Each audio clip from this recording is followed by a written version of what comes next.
Hello, what's up, everybody? It is ROH Wrestling Rewind, Honor Hour. Bob is real, O'Neill of Honor. What other names do we have? I don't know. Joe's internet's not working correctly. So, technical difficulties as the BPW show. Yeah, that's just commonplace here for us. Yeah, but this show is very important now. We have a tastemaker amongst us. He's not here right now because fashionably late as always, which we'll get to when the great Robert O'Neill joins us, of course. But this first, let's set the table a little bit. Stephen Jensen, how are you, my friend? I'm doing great, guys. Just a little bit about my day. I like to try to always let everyone know kind of what I'm up to and the shenanigans of my day-to-day life. So today, I sold a lot of Dave & Buster's prizes, made some money, so that was great. Made $160 today in stuff that I've won. And tomorrow I'll be back at Dave & Buster's, getting day drunk and having a good time. So winning more prizes and doing my thing. So for all of you who care about this stuff in the chat. Put a W in the comments for winner. W in the comments for winner for me. And appreciate y'all joining. But yeah, I'm happy to be here again for, what did you call it? Honor Hour? Is that what we're calling this? I don't know. I call that was my name. But yeah. Jeremy he's got rid of it. He hates it. So let's call it Honor ROH Wrestling Rewind. That's a lot longer. You see, that's very difficult. Well, maybe I'll rename it. We'll rebrand already. I like Honor Hour. That's not a bad. I agree, but I feel like I need to have ROH Wrestling in the title though, so when it comes up, I'm trying to optimize search words and stuff here. Okay, look, this is a show made in support of Ring of Honor Wrestling, but how many people do you think are searching these things in anyway, bro? This is not, I assume people are on YouTube searching ROH Wrestling. This podcast is not a numbers game, okay? This is for the art form, brothers, okay? But it is what it is. I'm trying to get sponsorships. I'm trying to retire off of this stuff, Joe. Ring of Honor, I'm trying to retire off of this, all right? Look, ROH Power Hours would be interesting. That could upset some people over at Patreon. But anyway, this cut to the chase. Bob will be joining us to talk about the match that he's made famous this evening. Bob will be joining us right now. Robert O'Neill is here. There he is. That's a great man. Robert O'Neill, who this evening spiked Ring of Honor's business in one fell swoop. We will get to that. We sure will. But first, this starts. So we're reviewing here the 25th October 2021 episode of Ring of Honor.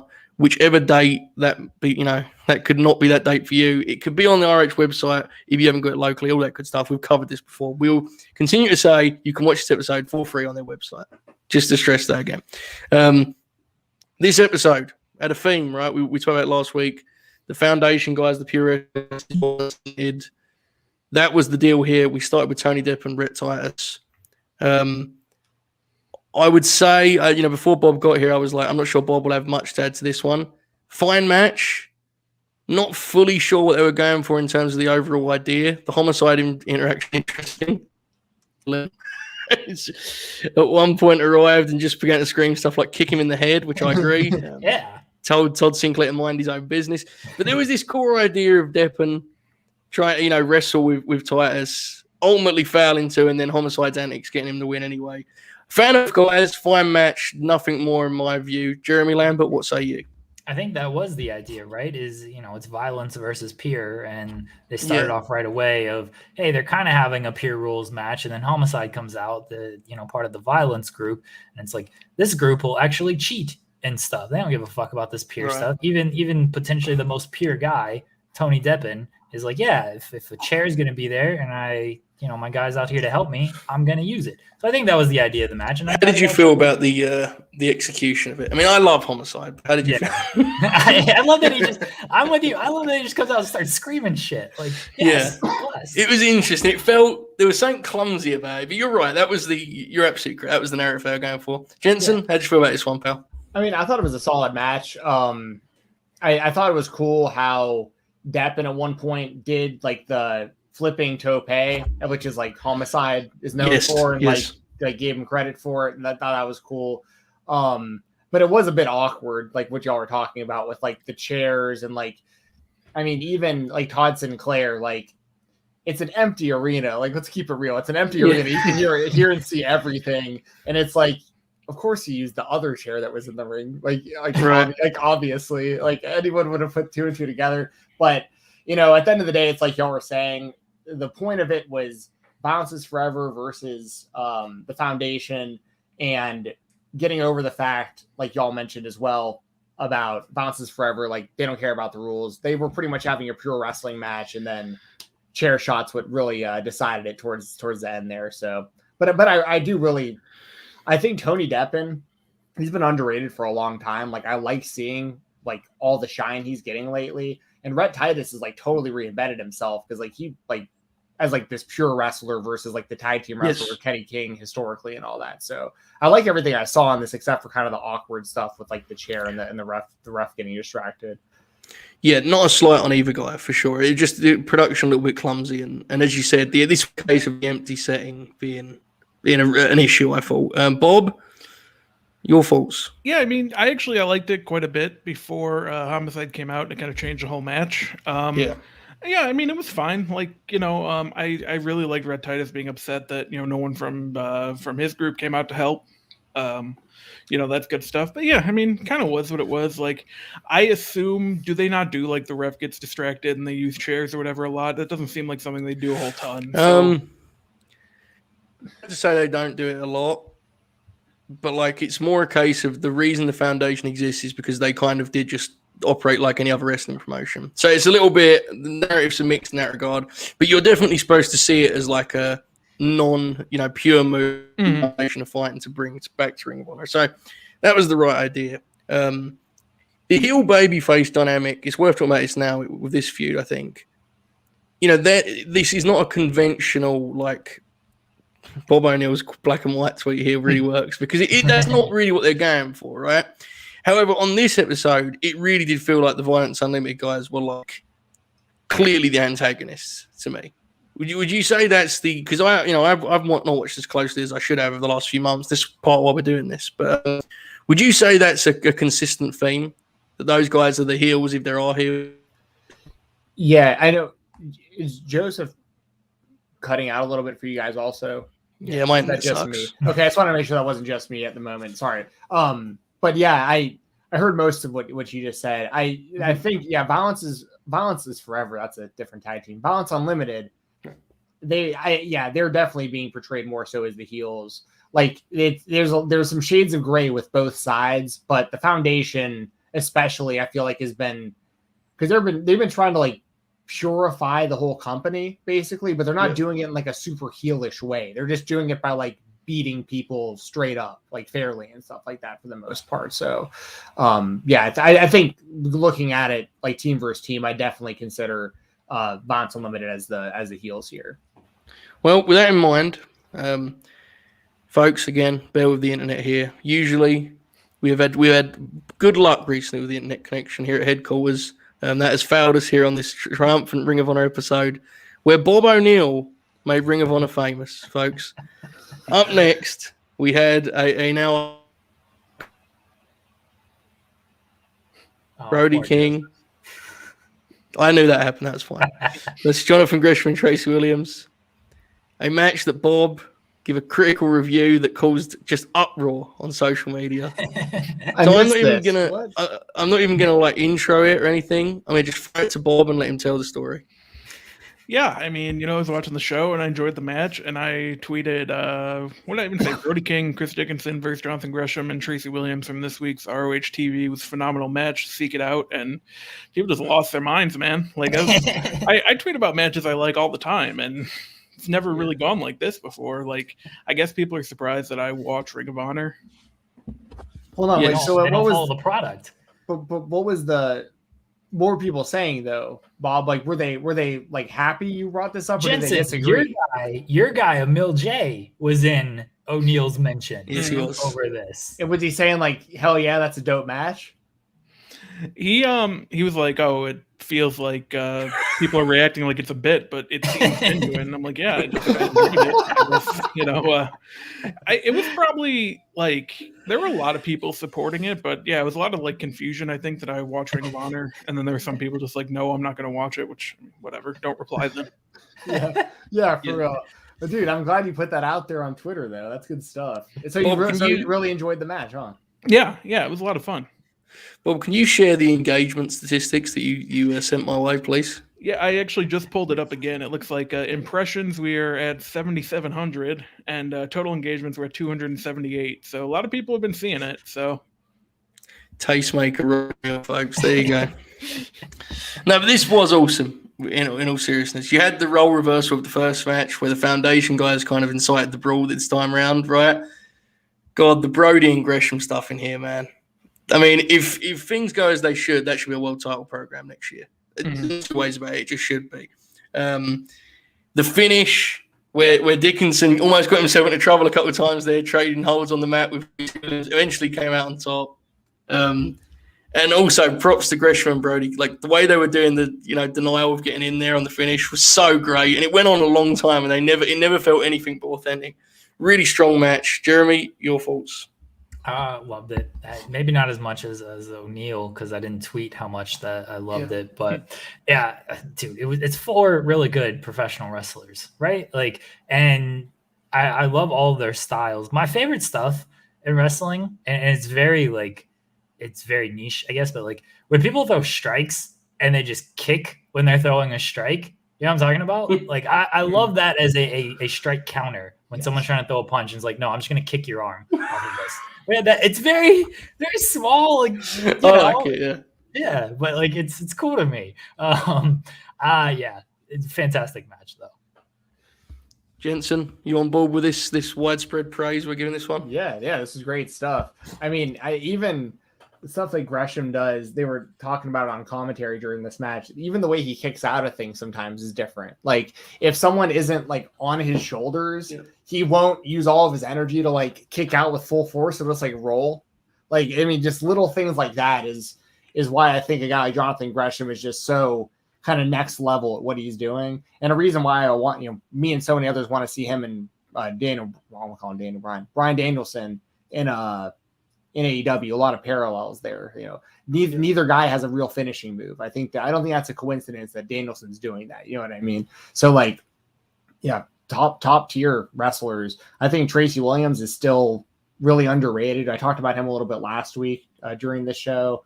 And Dickinson killing it in GCW. So if you guys watch this show and you maybe don't watch a whole lot of Ring of Honor and you want to see more of Chris Dickinson, I'd recommend really the whole Beyond Wrestling really catalog, because he's been with them for so long. But the current GCW stuff has been great, especially with him and Starboy Charlie. So and Brody King, like you were saying, Brody King has been built, I think, better than anyone over the last year or so for Ring of Honor to be a potential world champion. So I think you're right on the money by saying that I think Brody King versus Jonathan Gresham will be an ROH world title match sometime next year.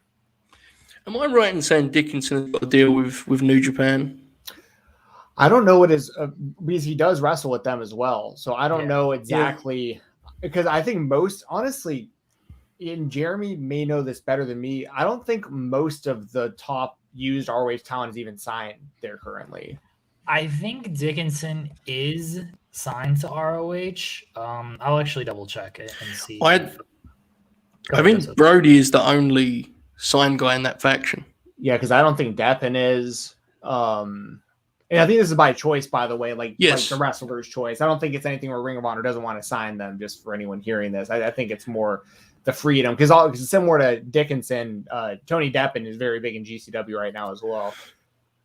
Yeah, it's an interesting dynamic that with their kind of who's actually on paper, who's not, and it's. Yeah, for some reason I thought I'd written a story about Dickinson signing an ROH deal, because they like to just throw out their announcements that they've signed this guy, they've signed that guy, but it doesn't look like Dickinson does have a deal. So I know New Japan Strong doesn't really sign too many. I want to say there was a story about him getting a deal with New Japan of some kind, but I don't know. Bob has just left, so this is really going swimmingly. Bob will soon be one of those tweets, right? Ring of Honor have re-signed Robert O'Neal, officially here, 5 years. There you go. Top 5 buzz guy for them, so that feels due. No, the match was really good. Seriously, I think a lot of these matches are sound and proficient. I think this one actually went into tier above and was like, this is worth seeking out. It's really strong stuff. And it transitions straight into the main event. Homicide and Jay Lethal. Yes, Jeremy? Oh, I was going to say, was anybody else surprised that Foundation lost this one after they lost the first match? It seemed like it was setting up for a 1-1 heading into, the final showdown, and instead it was 0-2. And I mean, it didn't really take any intrigue out of the final match, but if you're going to do a series, usually you're going to do 1-1 and then the rubber match settles it. Like, I was a little surprised by the ending, but it was good because, it wasn't so cliche of, okay, here we go, Homicide Lethal to determine it. Like, Homicide Lethal took on kind of a different story for me of like, all right, these guys aren't fighting for, to win this little mini battle between the groups. Like, they're fighting for something completely different. So I like that. I just wondered if anybody else kind of No, I mean, I think it was fine just because, that match only got 5 or 6 minutes or whatever. Like, if it was a rubber match, it wouldn't have felt, I think, like it. I don't know that they would have done it justice, just not having a ton of time for it. But, yeah, I mean, yeah. I see where you're coming from, though. Yeah, that's interesting. I didn't think about it. That's the one thing with this deal is the stakes are basically just like a clash of ideologies, you know? So it's kind of, I'll be honest, I didn't even think the finishes of almost any of these, which, probably not ideal. But like, I'm also just dipping back into it. So, but I get you for sure. Yeah, I totally get the point for sure. Like, but all y'all made good points about that because with it only being a 5-minute match, like that is, I think that plays into it as well. Yeah. So the main event here is, I mean, it's about two guys that they're pretty important in Ring of Honor history, right? And we talked about it, they talked about it. As Bob pointed out, not a long match, and that was very much, it was framed as like not a traditional wrestling match, right? Homicide baited him into this brawl, and that's what they did. They had like a portion where they built around the fork. All of that was just tremendous. In the end, they did the deal where it kind of went full circle. Deppen was going to come out and help Homicide like he did for him, and Dutch cut him off, and they set up something with the Righteous, which we can, I don't know where they're headed with that, and I don't fully know if I want to know. I'm going to find out a sense as we do this program, but the match very much kind of, and I actually think this was fun because Ring of Honor doesn't always do this. It actually felt more like a segment. Now, these guys are such that they ended up having a good professional wrestling match within it, but like it was more kind of an idea and like they went an angle direction with it rather than just being a 15-minute match between two guys that can have that match, right? Bob, two guys you're familiar with, your thoughts? Yeah, I liked it. It was short, but Lethal going in and doing the 3 suicide dives was pretty cool, and I liked the fork being involved and jamming it in the turnbuckle was fun, and yeah, it was fine. It was kind of different from what we've seen in the first couple times we've done this, where they got the long main event at the end. But yeah, it's always wild when Homicide, when he busts out that aforementioned dive you were talking about, Jensen. the famed, like he still does that deal, and it's like he didn't even give himself a run up. He just kind of just did it. I was like, well, good luck. Quinn McKay mentioned, and this is worth noting because this is insane. These two had a dark match on the very first Final Battle. Yeah, folks. That is nearly 20 years ago. That is insane. So there you go. Jeremy, your thoughts on our main event this week? I like that you called it a segment because that's sort of what it felt like. Right. They obviously did wrestling moves and stuff. I like that, Lethal after the last match just came in, he was just ready to fight anybody. And so he kind of went away from his foundation and he was just gonna fight Homicide in this match, and that's what they did. The post-match stuff, I don't know, because I mean we started this. I also like that Homicide was like, I ain't taking my shirt off until we kind of need to with this thing. We saw it at the start with Vincent and that whole gimmick, and then we had more Righteous stuff at the end, and we shall see if Lethal is the higher power. Man, what a fool. Before we get to that, Jensen, any thoughts on the main event? No, y'all pretty much hit it. Like more of a segment than a match. That was a really good way of putting it. The Vincent stuff at the beginning, the more that you see of that, the more it's just like, it comes across to me like the Bray Wyatt era when he was just like rambling about stuff like that didn't make any sense. And like, it just feels very much like that. But we did It's something I do want to bring up too. And there was a really good Tony Deppen promo during this show too, where he was like backstage, and that's where the lines get blurred kind of, because it's kind of a babyface promo he's cutting. He's just doing it kind of in like a D-baggish way, but like he's making really good points. I mean, Violence Unlimited is full of guys who have just been busting their asses on the indies for like over a decade, and violence is going to prevail over pure wrestling for them. So just want to throw that out there too. Good mic work from Deppen on the show as well. Yes, the post-match promo was strong. You're absolutely correct. Bob mentioned Rhett Titus deal. That was nice, the kind of connective tissue there, right, with the promos between the first and second matches. So there you go. That was this week's Ring of Honor TV. Again, closing angle. We'll see, folks. We'll let it play out. Gonna give this the good old try. But this was a good episode of TV. Bob, you've watched a couple of these now. I know you watched a few before we started the actual podcast. Was this your favorite thus far? Oh yeah, no, absolutely. And I said last week, like, they don't always do the most with their hour of TV, and I think this week they came pretty close to doing the best they could with it. It was more of a, to someone that likes their format, but like this was more of a conventional hour of wrestling television, right? Like it was more, there was a little bit more kind of conceptually there. Jeremy, any final thoughts on the episode of TV? It was a good show, highlighted by the tag team match, obviously. And, the closing thing with the Righteous, we will see what kind of story they're going to tell there. We're going to let it play out? Yeah, we'll let it play out.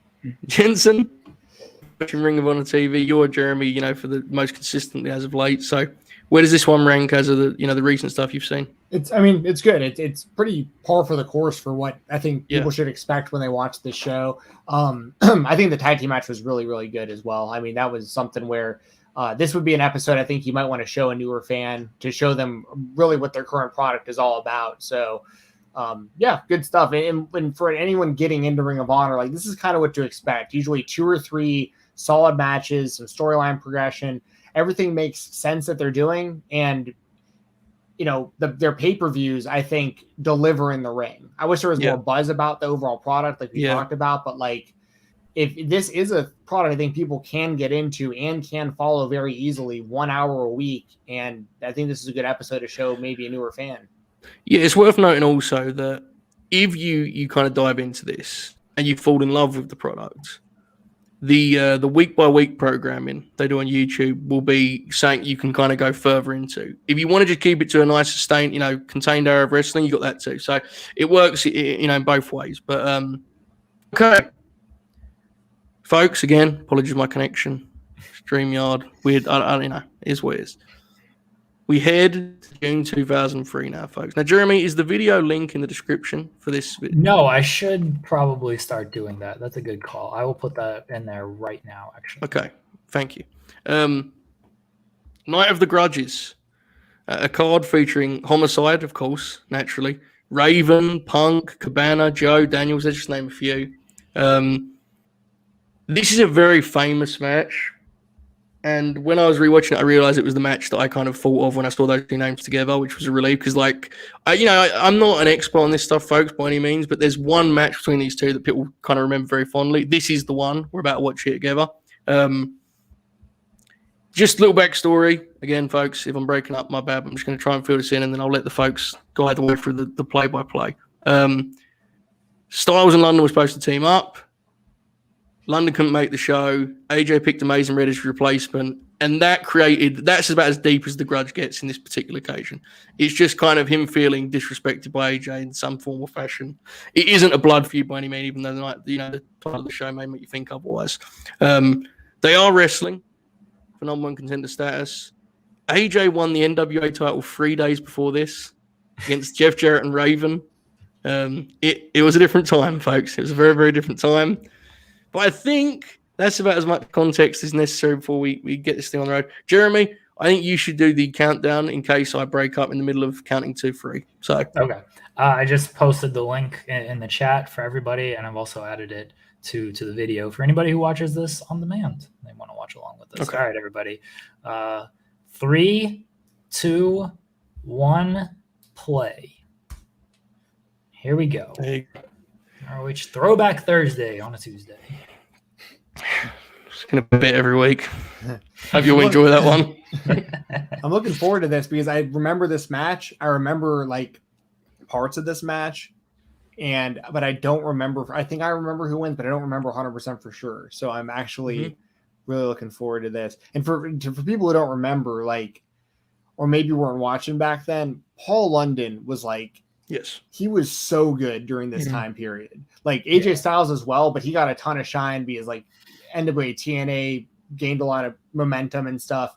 And of course, Paul London would go on to sign with the WWE and mainly, be known for his run with Brian Kendrick. But during this time, like, because there was another one we should watch at some point, London and Samoa Joe. I remember that one being a banger. But yeah, London was the man around this time. Yeah, so a little bit of homework for those of you that really, want to dive into this time in Ring of Honor. He had a famous 2 out of 3 falls match with Brian a couple months prior to this. I left it off of our project because I'm pretty sure it's 40 minutes long, and I didn't want to, Bob's new to it, and I want to have him sitting here watching our draws, so I try to limit myself over all of that stuff. That's fair. But if you enjoy this as well, because that is also a very, very famous Paul London match, and honestly, no matter how hard we try, it will be impossible to capture how much these guys were like equals at this time, because obviously, AJ's career has been AJ's career. I get that, but like at this time, this is a big time matchup. When this was also like Paul London, I had never seen somebody hit a shooting star press as nice as Paul London at this point in my life. Like I've mainly seen like the Jushin Liger, but I was really more familiar with like his botches, Jushin Liger. And then Kidman was a total wild card. Like he was throwing that thing like all over the place, landing on people's heads and like hitting the ropes, but you never knew what you're gonna get. Paul London was like, he was the kind of guy where you can do the shooting star press one of 2 ways. Usually, you either do it where you jump up and like your whole body you go at one time, or his way was jumping up and then tucking his knees in and getting like that rotation, and man, that he deserves a lot of credit because a lot of people I think kind of jacked his style of shooting star press. Yeah. So yeah, he's an interesting one. His skill set is really timeless, but he also had an immense amount of innovation and kind of fresh creative stuff in there. You see here early on the kind of I mentioned that story of them, the tag team deal, and there's this kind of pretense of respect here, right? And you can kind of see it. You can already see it kind of boiling over a little bit, and that's going to be a thing to watch. Bob, does it stand out to you how much the presentation of the promotion has changed over the last year? Because it didn't quite look like this in the first show, huh? No, yeah, it does a little bit. Like I was just thinking about that. Like it looks like a legitimate wrestling company now. The mat is very much. I always kind of. And I'm pretty sure this was their inspiration. But like it's the All Japan mat, right? The color split. That's what I think they would. I'm pretty sure that's what they were going for. You're starting to look like the Ring of Honor that people kind of recognize and remember. Jeremy, any memories of this one? The kind of buzz of this one back in the olden days. This was definitely one. I know I said it last week that like I used to just watch ROH matches on my iPod video, and this was a match that I'd watch because I was familiar with AJ's work through TNA, and so I would watch a lot of his stuff, whether it be some Japan stuff or ROH stuff. And this was one I remember watching. Do I remember a lot of it? I do not, and so that's why I'm excited to watch it again. But I know I watched this one. Bob, did you see who's in the AJ Styles corner there, pal? I did. It's fascinating, right? Mate, like, past weekend, she won the knockouts to knockouts title. There you go, yeah.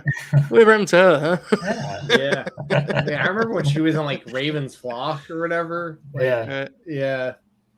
Man. Yeah, that's wild to think. It is crazy that, like, she's in the corner. She just won the knockouts title. AJ Styles still going strong. And featured on Raw weekly, and then Paul London unfortunately doesn't really wrestle too much anymore. Yeah, he was on Lucha Underground for a while there. He was. I think that bridge is burnt with the WWE probably. Yeah. He was the one. If people don't remember the Vince McMahon blowing himself up angle when he's just standing there like laughing the whole time, and they were like, "All right, you're gone." And him and Brian Kendrick back in the day had some of the best shoot interviews. Yeah, they did. Those were so good. Brian Kendrick's like totally like 180 himself since then, where he's like company man, like cruiserweight guy or whatever he's doing now. But like back in the day, they were saying and doing some wild stuff. Man, I know London does a lot of acting, or at least that's what I don't know how much acting he does, but I think he mainly, like, that's what he's doing now is acting and not wrestling. But I would love to see him get a couple just random dream matches on the Indies or AEW or something before he's like all said and done. When was the last time Paul London wrestled? I'm gonna look this up. I believe it was 2018, Jeremy. Really? Okay. Well, there you go. But anything's, I mean, look, much crazier things have happened than that. Jensen, Tony right? Khan's gonna book him soon enough. Yeah. He'll probably watch this video and It was 2018, by the way. There you go. Correct. I did my research, Jeremy Lambert. Much respect. Did my research. They're still trying to have a professional wrestling match here. It's yet to completely lose control, but it's on its way. Yeah. You know, it's kind of crazy. Like, I don't think either guy is 25 yet here. You're probably right. This was 2002, right? 2003. 2003. Yeah, I mean, like AJ might barely be 25. Yeah, that's about where he's at. Yeah. Yeah, it was a different time, Bob. Used to be young people in wrestling. It's wild too when you think about this, because AJ, because AJ wasn't even like, he wasn't even a wrestling fan growing up or anything. No, he was just like super athletic, and like a friend I think brought him like to train with him or something. Yep. Was the story. So this is only like a few years of him even like knowing about wrestling. You know what I mean? Like he didn't grow up on this at all. He's a complete freak, right? Yeah. Freak of nature, that dude. Like, because the other thing too, and this stood out to me watching this. Like, there's no real holes in AJ's game in ring, right? He just. Yeah. I mean, I think his strikes have got better since this match, but they're pretty awesome in this match too. He's phenomenal. That's about as apt a nickname as wrestling's ever had. Yeah, I mean, and this is also, when he was still doing that spiral tap off the top and stuff, like moves that were just totally blowing our tits off back in the day. Like, what was that? Like, I mean, AJ. Granted, I don't watch the WWE outside of their pay-per-views, like I say so often, but when I see AJ, like, I'm always happy to see him because like he is still like, and I know this is like, I'm such a fanboy or whatever for it, but like AEW is so his home, dude. Like, oh my God, if we can just get him for a couple of years before he hangs him up, like, I want him in AEW so. If he wouldn't have re-signed with the WWE, he'd probably be an EVP at All Elite Wrestling right now. You know what I mean? Like, but this is also where AJ was just kind of really hitting his stride too, because he had that really short run at the end of WCW when he was just him and Air Paris doing their tag team thing, and then like he kind of came out of nowhere. It kind of felt like he came out of nowhere when he was like, the focus of NWA TNA, like right off the bat, and also doing this. Yeah, it feels like, he's already the NWA champ here. It feels like by 2006, 2007, he should have been the absolute obvious ace of the company. And that was not the case, unfortunately, which, that is what it is. That's a different story for another day, right? But it's kind of frustrating because this is a long time ago. Dude, it should have been him and Monty Brown. Should have been the two guys that TNA pushed into, like, they were their homegrown, and Abyss. You can put him in there as well. The funniest thing ever, this is off topic, but just reminded me, the funniest thing ever was when Hulk Hogan and Eric Bischoff went to TNA, and Hogan was doing all these interviews, like in the media, and he's like, "Oh, brother, y'all got to watch TNA. I found the next John Cena." Everyone's like, "Who's the next John Cena?" It's like, "Yeah, brother, it reminds me just like John Cena. It's this kid Abyss." It reminds you of John Cena, like in what, like I mean, like everybody might say, Mankind, Kane, like that kind of stuff. And I was like, and then when he actually like took over the booking and stuff, remember what they did with him? They gave him the ring. Yeah, they gave him Hulk Hogan's WWE Hall of Fame ring, which gave him Hulkamania powers in TNA somehow. That was That's the how weirdest. he became John Cena. But these right, and meanwhile, AJ Styles is like they're like lowballing his offers. You know what I mean? It's like kicking him out of his own company. Basically, they were just so much talent went through TNA and Ring of Honor, as we talked about. Like so much of it, the early 2000s is like, man, and a lot of them are just now getting their real big breaks, which is wild. It is great. Look at AJ. Oh, good Lord. He's so good. London is really... He finds an edge in this match as like a dick that is special, man. It's a gear that, like, and I like London a lot. It's a gear that when I watched this, I was like, wow, I kind of didn't remember him this way, you know? Yeah. Yeah. I know at some point we'll get into the Samoa Joe title run in Ring of Honor, but that is where I think a lot of people, like, that showed how much some people could really step up. Was like, have you seen Kobashi and Joe?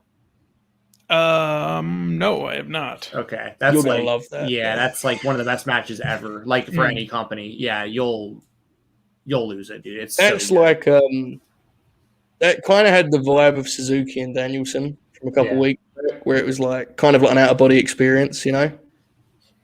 Yeah, except Joe and Suzuki and Kobashi like hit each other like 1,000 times harder for a lot longer. It's like I remember the post match, they're like in the locker room, like legitimately, like I mean, it's so beat up. Like Samoa Joe is just covered in bruises. He's like, I love this stuff. It's like you are insane, dude. Like, and then they know this is predetermined, right? They did like the tag the next night too, right? Remember when they got Homicide and Key in for the tag? That's right. It was the night after, yeah. That I'm glad you reminded me of that because that's actually like that makes it that much more impressive that like right after that they went out there again. That's nuts. Yeah, that's a special like time capsule. That's going to be a really good episode when we get to that. Yeah, and then this stuff here, man, like, dude, AJ hits so hard. Dude, that forearm in the corner. When do we get to Joseph AJ's return to ROH when he faces Roddy Strong? In about 2 years. Poor Roddy nearly died in that match, man. That was rough. Were you a big fan of Roddy's ROH title run? I have not seen as much. I'm kind of embarrassed to say I've not seen as much as I should have. Wow, fake fan. My peak, like Roddy versus the World, is the stuff that really made me like a huge fan. Oh. You know when he was the PWG champ and he was doing like the TV champ in Ring of Honor? That's the stuff where I became a super fan. Sorry, that move right there by London just fucking ruled because like AJ's going for an enziguri and he just rolls with it with the dragon screw. He's vicious here, man. I didn't remember him this way. I gotta be honest with you. It was kind of fascinating to look back. You know, it was interesting while you brought up that famed Roderick Strong match, or infamous, I should say. Like AJ said that he believes Roddy fully knew how to take the move and just decided he wanted to make it look more like insane than it is. Took it on his head instead as a rib. I don't know if that's true or not. Seems like something Roderick Strong would do. Sorry to hear that, but messed his neck up pretty bad by all accounts. Yeah.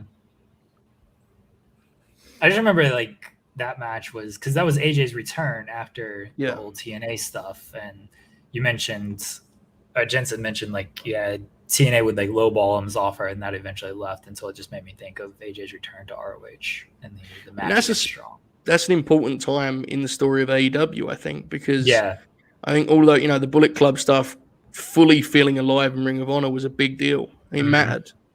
The Young Bucks obviously are the core of that, but AJ coming over was big. When he would do the 6-man style, it was a big deal. It meant something. AJ Styles was already a name. When you added the Bullet Club deal, it was much more important than I think history has captured, to be honest. Yeah, I agree. I think it's more it doesn't feel as important now because sort of where Bullet Club stands now. Sorry to hear that. Yeah. Yeah, it is what it is. Kiwi's correct there in the chat about, thank God Dixie lowballed AJ, did him a favor. That lowball, that literally changed his whole career. Completely changed his career.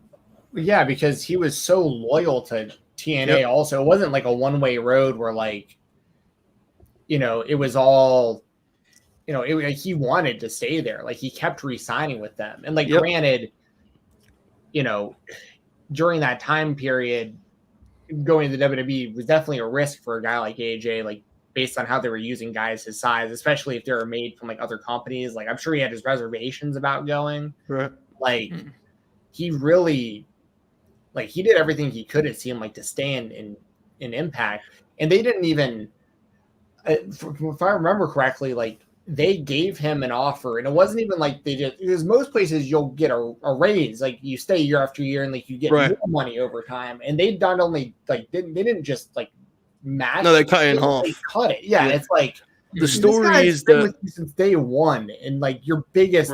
Because a lot of people consider that to be like the death of TNA. Like if you look at TNA and Impact as like different things, like TNA died the second that AJ Styles left. Absolutely. And so the story is that John Gaburik had been he was the new head of talent at TNA. Yeah, big John. And he reached out to his people at WWE and said, "Are you interested in AJ?" And they wasn't. That was the truth then, right? Because it was a different, it sounds crazy now, but they wasn't interested.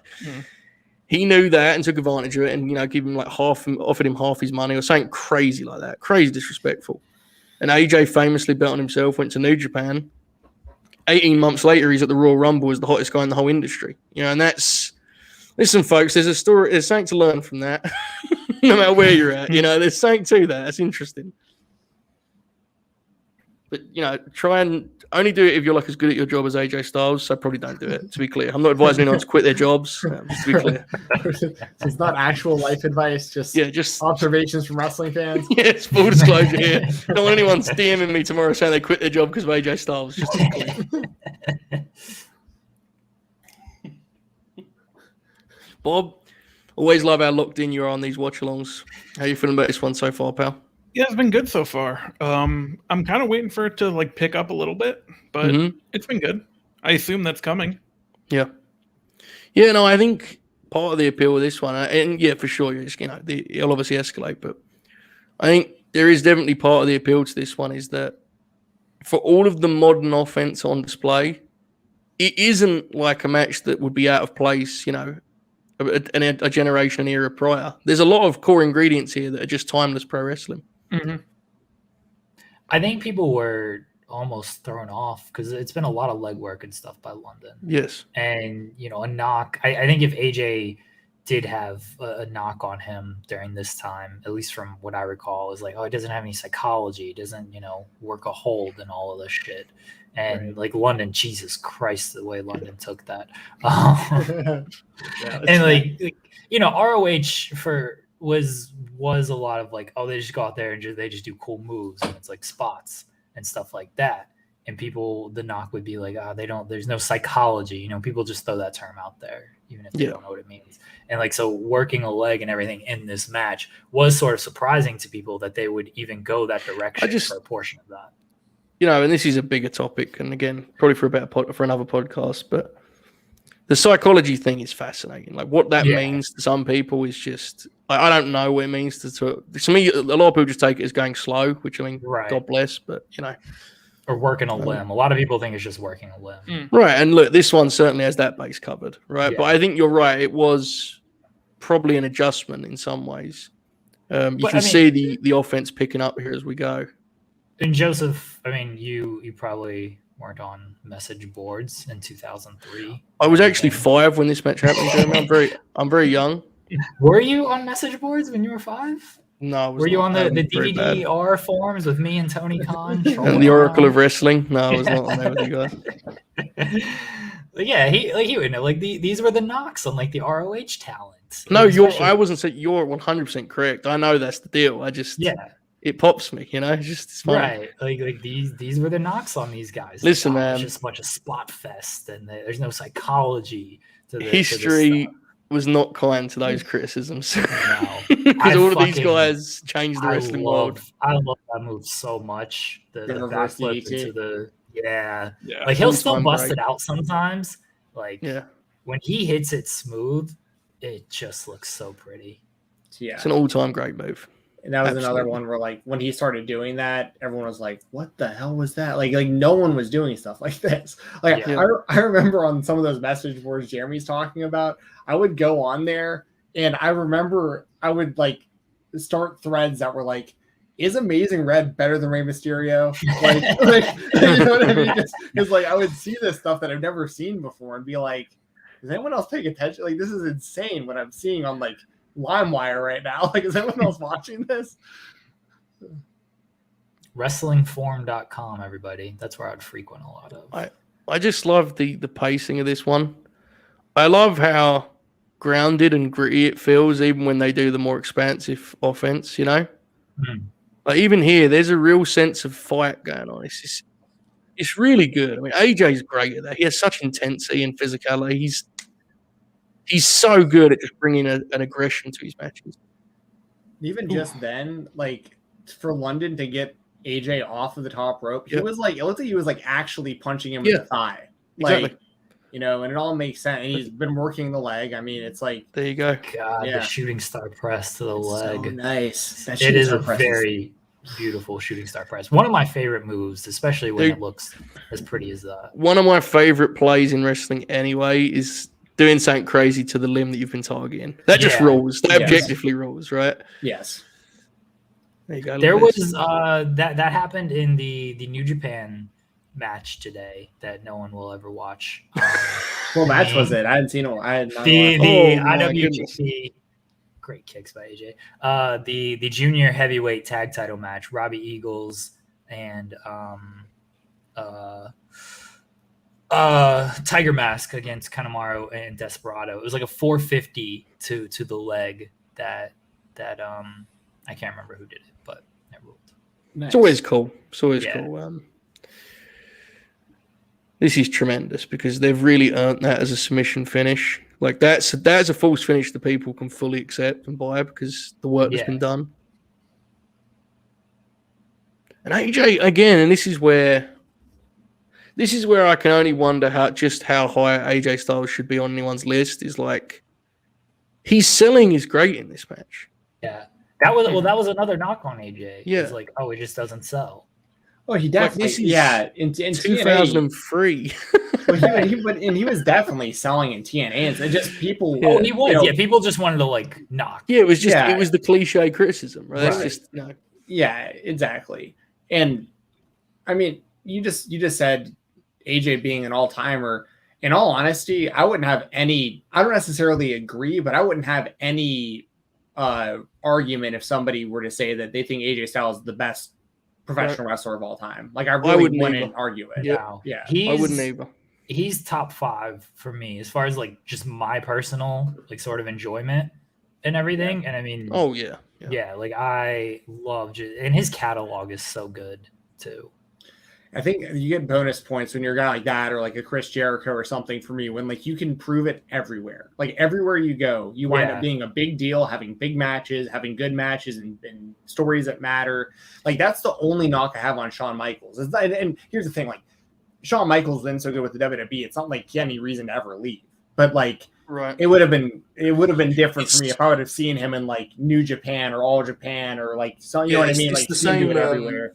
It's the same thing that will limit guys like Orton. He's going to just be there his whole career, and it's like, I don't know, man. It's just this difficult. Right. I'm not saying there's anything wrong with it, of course. Like Shawn Michaels, like most people would die to have a career where they can stay with the same company for their whole career like that. Like, I mean, nothing wrong with it. But, no, absolutely, I get you. Yeah, yeah. That's what makes guys like Funk so great. Is like they just kind of seemingly was everywhere forever. You know, well, that's another one. If you said Terry Funk is the best of all time, I wouldn't argue that. Yeah, like absolutely.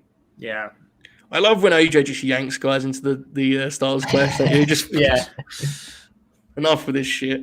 And he couldn't get him. He has the injured leg. He landed on his own leg to the Styles Clash. It was a slow cover, and now it's like, what's he gonna do? But those of us who were watching around this time know he's got a top rope finisher also. So it's like, is he gonna whip that out?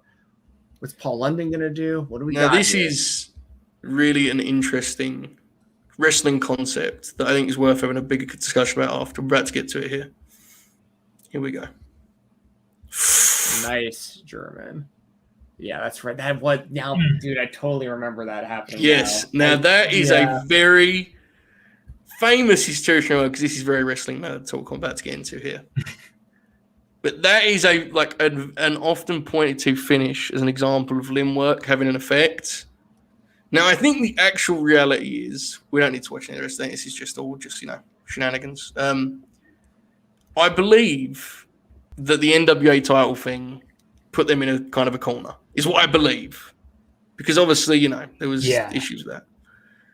But I've read on so many occasions, wrestling match review folks, and all, pointing to this as being a case of making limb work matter because it actually was pivotal in the finish. And AJ does it in such a tremendous way where it feels completely legitimate and authentic.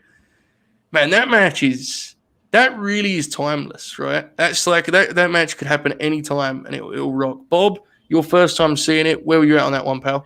Yeah, it was a lot of fun, a lot of action throughout. They kind of changed it up, got a little more intense as it went on, which I like to see. But yeah, the limb work was good, and I like that it played a part the whole time. Yeah, you had that, that story, I think, a simple story you can tell 101 times over and it'll work, of just starts off with a kind of phony respect, right? And it whittles away as they go along. And in the end, they're just kicking the shit out of each other, going life and death. Is really fun. Jensen, I saw your face, saw your eyes light up as your finish came to you there. Your thoughts watching it back? Because when they went for the German, I was like, oh, that's right. Remember that was the finish. And it's like y'all were saying, it's perfect because AJ's he couldn't hold the bridge because his leg was so beat up, and that's why his shoulders were on the mat. So it's like it all, I mean that's just a great match between two guys who, in all honesty, neither of these guys had even hit their prime yet in their careers. So, dude, any opportunity I get to watch any old Paul London or any old AJ Styles, man, this is. Yeah. These two guys really are two of the main reasons why I think indie wrestling got as big as it did around this time. So I agree. And I think it's really cool to reflect on just how great Paul London was, which was my takeaway. I have a little bit more on AJ Styles in a moment, but first, Jeremy, your thoughts watching that one back, pal? I'd forgotten about the finish of this match. So I when you said earlier, Joseph, that oh, AJ just won the TNA title. I was like, oh, well, fuck. You kind of just spoiled the match for everybody. I thought, I was like, all right, well, AJ's definitely winning. Obviously, that booked them into a little bit of a corner. But the way they set everything up with the leg work, and AJ, I actually went back and rewatched the finish as you guys were talking. The way he tries to bridge, and he just so damn good. And I don't like a double pinfall stuff. It can be overused, but when it's done right like this and it matters, it works. It works. Yeah. If your story is at core in some way or another suggesting these guys are equal, that finish can work. If you overdo it, you're going to lose the effect of it completely. Now, what I will say, and Jensen actually did a nice job of hinting at this, same brains here, but I was going to ask, as I watched this match, I was thinking about it, and I was like, what is AJ Styles' prime? And I don't mean commercially, because obviously WWE champion, whether we like it or not, is the absolute apex. That's tremendous that he did that. For sure. But artistically, what is the best version of AJ Styles? You could convince me on 3 or 4 different versions. I'll take the lead here and say New Japan 2014, 2015 is my pick. But I don't know, Bob, I know you've probably seen less than us, but what are your thoughts on that as a topic? Because it's just hilarious how many options you have in AJ's career. Yeah, I mean, I think the New Japan pick is good because from what I've seen of it, I don't think he has the WWE run he does without that run. For sure. I mean, that kind of plays a part. The stuff I've seen of him from the mid 2000s TNA, from when I watched first time or what I've seen since then has been good. But yeah, that New Japan stuff, I think it kind of unlocked a different layer to him. Well, I agree, and just to give Bob some credibility here, I know that you watched the Suzuki match the other day, right? Yep. Now, this show isn't about, but quickly talk to that because that is one of my favorite matches. AJ Styles Suzuki. That's on YouTube, right, Bob? Mm-hmm. Yeah, no, that was a blast. And that's kind of part of and I've seen the Shinsuke match, obviously. Yeah. He kind of starts doing a few different things where it kind of puts him over the top as just all time. And I mean, his TNA stuff, especially in the early parts, very good. Was probably the unsung hero of the company with Daniels and Joe for a long time because they were kind of the workhorses. But that New Japan run is just good stuff, man. We watched Bob Bob and I on Patreon, we did like a TNA watch along for one of their pay-per-views that wasn't very good. But the main event of it was AJ and Abyss, that cage match. It was lockdown. Match. Yeah, lockdown. Yeah.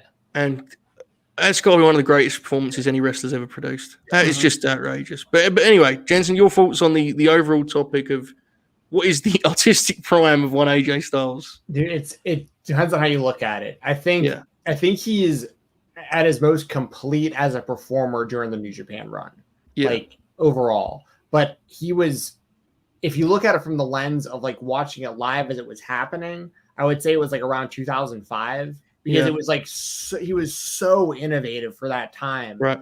And you have like those matches with like, you know, the triple threat that everyone talks about with him, Joe, and Daniels and everything. And it's like, that's really about as good as you could possibly have ever wanted around that time as a wrestling fan, getting that stuff. So I'll say innovation wise, it would be like 2005 or so, but like overall performer, and Bob nailed it on the head. Like he would not be what he became in WWE if it wasn't for that New Japan run. I guarantee it. So I'd say New Japan run as well. Yeah, I mean that in like the mid 2000s, there he is physically just outrageous. Like he can do things that you know, as great as he's in New Japan, it's fair to say that there's a difference. But Jeremy, what are your thoughts on this? I would have to agree with the consensus on the New Japan stuff, but like honestly, like my personal favorite version of AJ Styles is like that early to mid 2000s stuff because he's doing the stuff in TNA. He's having great matches there. Obviously the triple threat match that with Daniels and Joe, but like the Ultimate X stuff, the cage match with Abyss was in that time as well. But he's also doing like the ROH stuff, like this London match, and I think he wrestled Danielson in ROH. Yeah, I always talk about that Low-Key match in Japan was around that time as well. Like that early mid 2000 stuff, like it kind of got me back into. This is why AJ is an all timer to me, is because he rekindled a portion of my love for wrestling, because like he was just different than anything else I was watching, especially in WWE. Like he was just different than anything. Like I absolutely love AJ Styles. He was also having tag team runs that people don't talk about, like him and Jerry Lynn, him and Christopher Daniels. Like he was having like tag team bangers. He was like tag team champion and X Division champion like simultaneously, probably like multiple. I mean, man, yeah. So I don't know if you could define a bad AJ Styles match. Like in all honesty, like he's just so watchable, man. Like even if he's in there with a guy he's not going to have a great match with, he's so compelling. All of his stuff looks good. He's so committed. He really is special. To put a little bow on this match watch this week, 3 months later it was that London signed with WWE. And it was a month after that AJ dropped the NWA title. So guess who, Bob O'Neill? Who would you think would win the NWA title this time? Jeff Jarrett. Yes, indeed, Jeff Jarrett. Yes, yeah. Now, next week. Now, this is a scheduling thing. Next week is not actually next week. I've said on other shows I will not be around for the next week and a half. I'm going to be selfish and make the guys wait. So this show is going to be like on pause for the next couple of weeks. Okay, folks? This is news to Stephen Jensen and Bob O'Neill. This is the way we do things around here. Yeah, I didn't know about it. But in like 2 weeks when we're back, and I'm really excited for this one. This is why I can't let you guys do it without me, okay? Death Before Dishonor, Raven, CM Punk, the dog collar match, an iconic piece of independent wrestling history.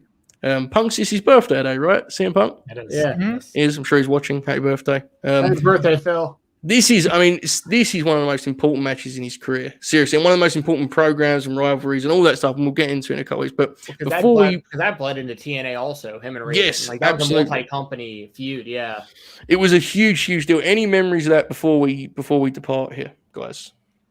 Oh, sorry. That was pretty much. No, it's fun. Mainly remember about it was like that, because they were a team in TNA and Julio De Niro, where they were all doing their thing, and but over in Ring of Honor they're having like a blood feud. So it was, and that was also what really, I had heard rumblings of CM Punk, but his feud with Ravens would really put him on the map for me. So. Yeah, and it was very much what gave that character that's now kind of iconic, that version of the character shape.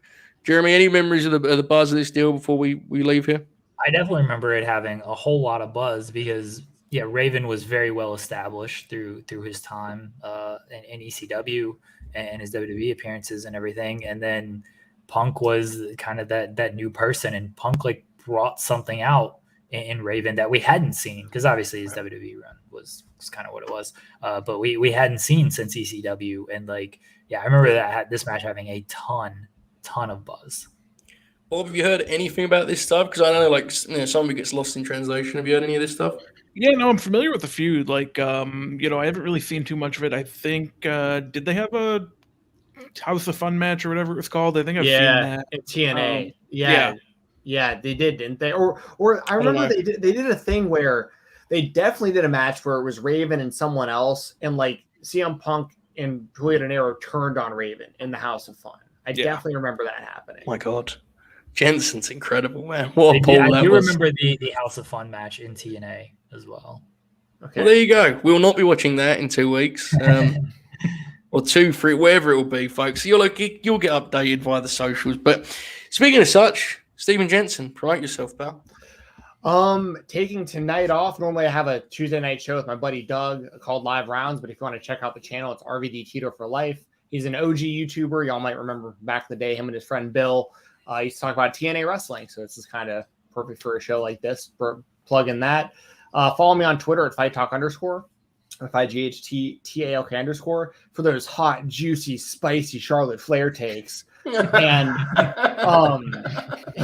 yeah, this Saturday, Fightful Fight Night, Fightful Fight Day. We have Jan Blachowicz and Glover Teixeira as the main event. So that'll be this Saturday, probably around like 3 or 4 p.m. Eastern time. It's an early show, so that's what I got going on. And thanks for having me on again, guys. Oh, sorry. Tomorrow, me and Jesse, we're going to be talking about Charlotte at 11 a.m. on her channel. Charlotte Flair, the Queen. Yeah, I got to keep defending the Queen, man. I got to do what's right. So bow down, brother. Bob O'Neill, you're very famous on Twitter. You got Ring of Honor over again single-handedly today. Put yourself over, pal. Follow me on Twitter at Robert O'Neill 31. That's really about it. I think we have some other shows coming this week. Friday night, I know we have one. Yeah, I don't think we have anything else planned right now. Well, there will be and you're welcome to join us for this, Bob, and you too, Jensen. This is a clown show we run here at the Distraction YouTube channel. But tomorrow we intend to go live before Dynamite. That's something we wanted to do when it was on Wednesdays. So we'll do like a pre-show. We all get excited and get paid by Tony Khan. Thursday, the Distraction. You see Bob's great corner 3. What time is the official Dynamite pre-show here on the Distraction YouTube channel, Joseph? What time was 6:30? 6:30. Okay. Yeah, that's my rough estimate. But okay, that's what I figured we'd do, about an hour and a half before the show. So there you go. You can see Bob's corner 3 on the Distraction, of course. Bob, carry on. Yeah, I learned today that Road to the Top. So that was a fun 2 weeks of the corner 3. Don't know what to talk about now. I guess 2 weeks. I think you reviewed 1 episode. Yeah, I think I did. The NBA leading Chicago Bulls, I guess I'll just have to discuss, and we'll go from there. Can you review Halloween Havoc, please? I'm going to watch it, so I guess so. If I still remember it Thursday, I will review it. How are you watching this show tonight? Is it going to be like on in the background, or are you going to be watching it intently? I'm also going to be watching the World Series. So, what's your pick, Odeon? In the World Series, probably I can go with Houston. Okay. Coward. I had a Patreon show in my mind, but I should probably sleep instead. Jeremy Lambert, do we have anything to promote? Do we have anything to pretend we're excited about? As I said, the Dynamite pre-show tomorrow, which will be the first Dynamite pre-show here on the channel, as AEW is back on Wednesday nights. Distraction, Thursday, 3 p.m. Eastern. We'll have the post show here on the YouTube channel. We didn't do the post show last week. Yeah, I think that's it. I do want to thank everyone because that was incredible, man. You guys know I don't do the views. Yeah. I never look at the views. When I saw 2,000, I was like, what the fuck? How? Me too. When I went to the channel today and I saw that, and I was like, wait, what? We did that many? That's all my keywords, Joseph. WWE, AEW, Becky Lynch, Charlotte Flair. Man, whatever you did, like, God bless, because there are some very highly promoted shows on other platforms that would be very happy with that for their main show. And that was me fantasy booking a Bob O'Neill horror movie for like half an hour. That was legitimately, by the way, like one of my favorite shows because it really encapsulated just sort of all of our bullshit of like I thought we had a very good discussion about Charlotte. We had run-ins by our friends, notably Jensen, and then we fantasy booked a Bob O'Neill horror movie. Like, exactly, no show like it, man. One-stop shop, as you know. So yeah, I want to thank everyone for that, and our momentum's going to stall a little bit here as I sit the bench after this week for a little bit, so that you guys can not have me in your ears for like a fucking week. That'd be nice for both of us, but. It's going to be fun. We're excited about what's next. So thanks for joining us and all that good stuff. Farewell, Hal. Follow Bob O'Neill. Catch everybody back on the channel tomorrow.